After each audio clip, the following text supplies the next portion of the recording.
Diplomats hugging inside the United Nations is a rare sight to see. The celebration comes as the majority of the world body stands in solidarity with Cuba.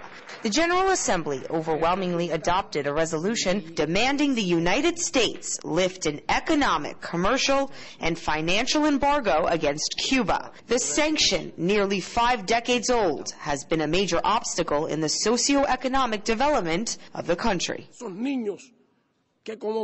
How much longer will there be an attempt to subjugate through hunger and disease these children such as mine who live in Cuba and dream that a better world is possible? Cuba says 2/3 of its current population has been born under the blockade, a blockade almost all UN members consider a violation of international law, human rights, and Cuba's sovereignty.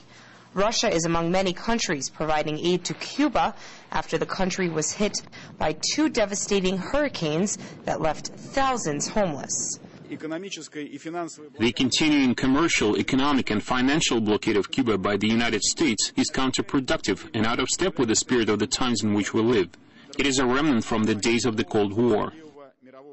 Critics charge the U.S. sanctions aimed at Cuba's government instead devastate the health and diet of Cuban people.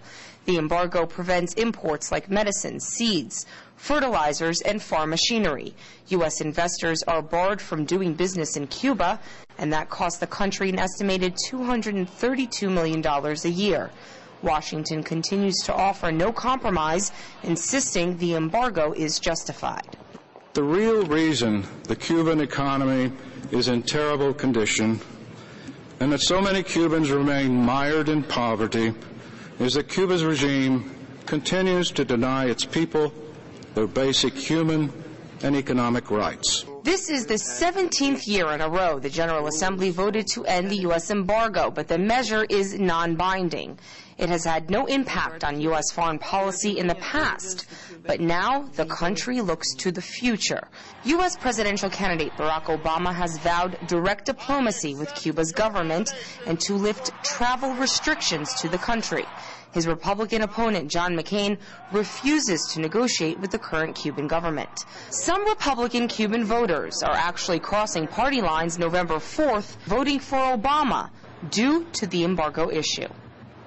According to recent polls, 61% of Americans think the U.S. should reinstate diplomatic ties with Cuba. America's new leader elected next week will face a stockpile of domestic and diplomatic challenges. Many analysts believe the easiest way for the U.S. to rebuild its image in Cuba and around the world is to tear down the embargo. Both presidential candidates are promising change, and with this UN vote, the international community is demanding to see it.